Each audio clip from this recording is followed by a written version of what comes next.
Hey, what's going on everybody, and welcome back to the Whiskey Cove. And on today's episode, we look at my favorite 7 whiskeys that I have here at the Whiskey Cove. Run the video.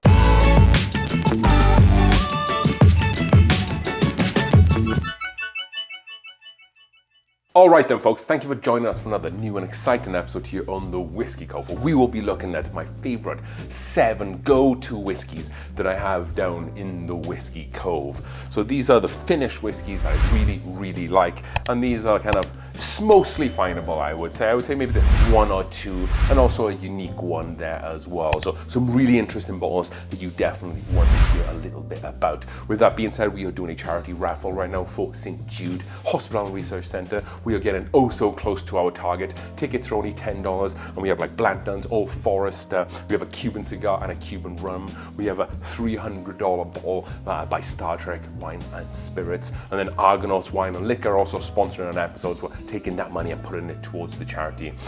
We have some really other great prizes, including a 4-glass set from the Whiskey Cove, and then also some really awesome gifts from Charles that Bourbon dude, who gave a small batch E.H. Taylor. Then also we have a James E. Pepper from our patron David. So thank you everybody for supporting it. All the information is down below in the description. With that being said, 7 bottles, 7 finished whiskeys that are probably my favorite here in the Whiskey Cove. So bottle number 1, and this is a bottle that in the States that you get it, you're gonna see a lot of it, and in other states you might not see it at all.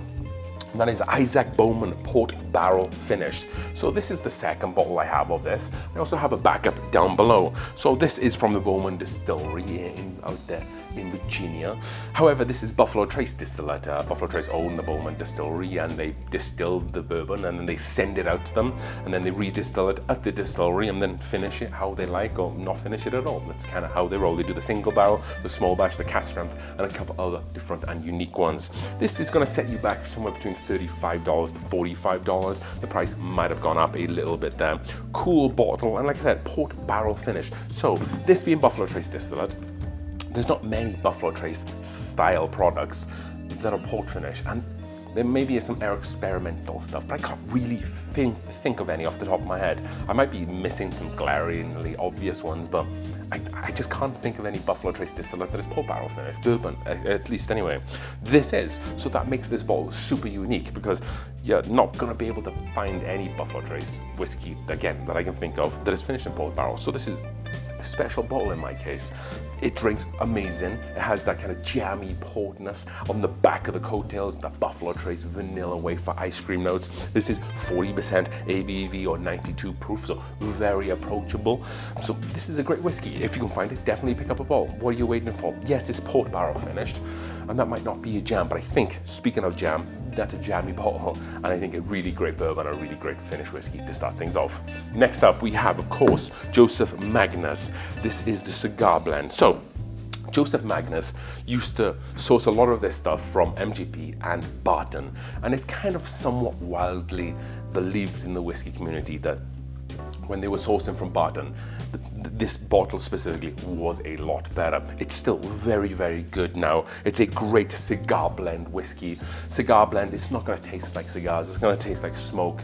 It's a whiskey that complements when you're smoking a cigar, so it's gonna be a little bit on the sweeter side. It is finished in Armagnac, sherry, and cognac casks, so that kind of a triple finish there as well.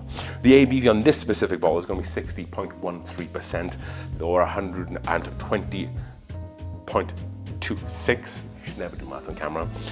Proof. This is batch 160.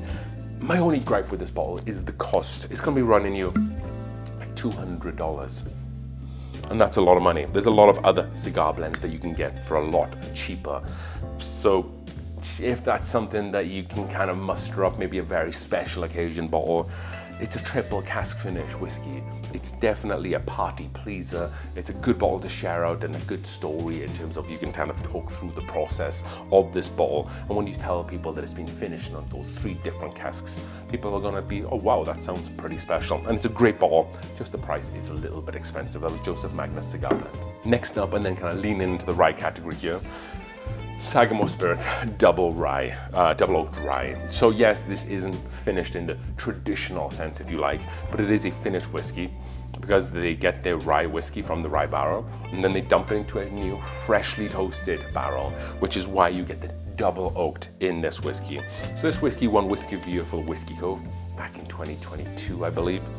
And it hasn't changed a bit. It is delightful. It is very syrup forward, pralines, caramel sauce, marshmallow, very approachable if you're trying to get into rice and you don't like that overly spicy rye note. This is a great entry because it has those sweeter notes that kind of round everything out. This is one of the perfect rye whiskeys, in my opinion, that is findable and affordable. Great job, Sagamore, on this double oaked, and another great addition to this list. Moving on, and we have Barrel Seagrass. Not everybody's cup of tea because it is rye whiskey finished in Martinique rum, Madeira, and apricot brandy barrels. So again, much like the Joseph Magnus, it has this 3-barrel finish, but are very unique barrels. Like I said, Martinique rum, apricot brandy, and Madeira. And then it all comes together to make this like trifecta of beautiful apricot, winey notes, and jammy notes. This is one of my favorite summer rye whiskeys. Right about this time of year, just as the weather's about to fall off into the colder nights when it's still a little warm. Great bottle of whiskey to go outside and have a little sip. 60.19% ABV or 120.38 proof. This is a little pricey. You're gonna be ranging from $80 to $100. I think 90 is just about right for this bottle. Not a bottle you're gonna sip on all the time. Like I said, 60% ABV, it's a little bit of a sipper and will stand up fantastic to a nice ice cube. And spoiler alert, this is a fun cocktail. Get a couple of ounces of that whiskey, a few ice cubes, and then some unsweetened iced tea.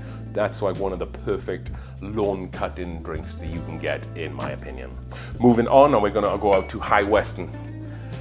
We had to include High West Midwinter Night's Dram on this list. Yes, of recent years, you could argue that it hasn't been that good, but in my opinion, 10 wasn't good. I'll be honest with that. 11 was much better. 9 was lights out crazy good. I'm hoping 12 this year will be very good. And I think that because it set itself such a high standard, and it's gone from about $80 up to like $150, we haven't seen a doubling of quality there. It's kind of tailed off a little bit. If this bottle was $70, $80, I don't think they would be catching as much flack as they kind of have been. But because the prices have gone up, yes, this is $130, $140 at the distillery. However, those prices aren't realistic around the US. It's a great bottle of whiskey. Again, a port finish rye, like a blend of ryes finish on a port barrel there. This is Act 11 Scene 6. This is 49.3% alcohol by volume. What I always say about this bottle is I have to get one every year. It's like my Christmas bottle. It's the bottle I crack open. It's the bottle I share with some people around Christmas time. I can sit outside with a nice fire. After Christmas Day lunch, we can kind of crack this open and kind of drink a little bit of that. So I love Midwinter Night's Dram. It has a special place in my heart. 2 bottles left, something local. That is going to be Corpus Sky, and this is an amaretto barrel finish whiskey. This is a proofy one, and this is 63.7% ABV or 127 proof. So this is a 6-year MGP sourced whiskey, and then it is finished in amaretto barrels. This is bottle number 66.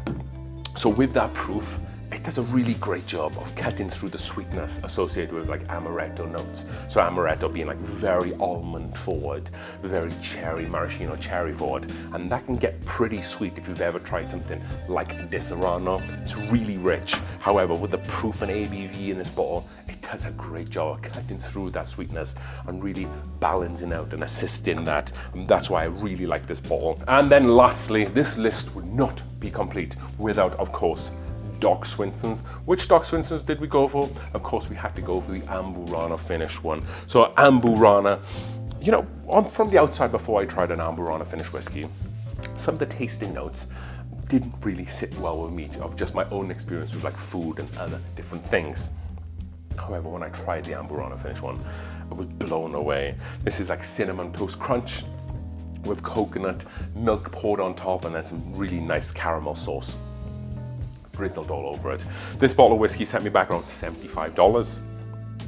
This is MGP distillate, and then they blend that distillate. They get the barrels from MGP, they blend it, and then they finish it. I would say Doc Swinson are probably the best people right now at finishing whiskey. Jesse Parker up there knows what he's doing. He has an excellent palate, and I cannot speak highly enough of what they are doing at Doc Swinson's.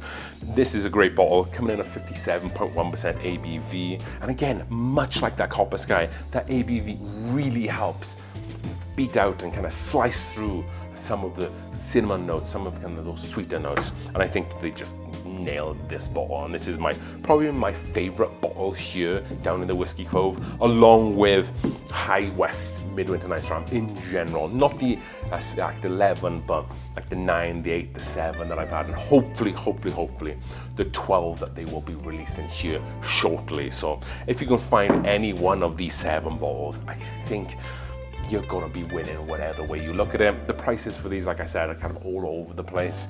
I would maybe just keep the money for the Joseph Magnus as just like a kind of one-time deal. Maybe even try it at a bar if you're just not quite sure about it. But if you can find the Bossa Nova Exploratory Cast Amburana finish from Doc Swinson's, definitely throw down some money on this if you like the Cinnamon Toast Crunch type notes and coconut. So hopefully you've enjoyed today's video. Don't forget about that St. Jude charity raffle. With that, we are going to be doing a live stream on November the 22nd, from October the 22nd to November the 22nd. I'm going to be going completely sober for a month, which should be fun. It's kind of a support for that charity raffle. I will be donating monetization in those dates as well from my channel to the charity raffle. My goal is $1,000. We're getting pretty close at this point. You guys have been awesome. $10 a ticket. Check all the information out down below in the description. If you like this video, definitely give it a like. And if you like what we do around here, hit the subscribe button too, because that really helps us. As we say on this channel, as we drink through the world's whiskeys, one glass at a time. Cheers.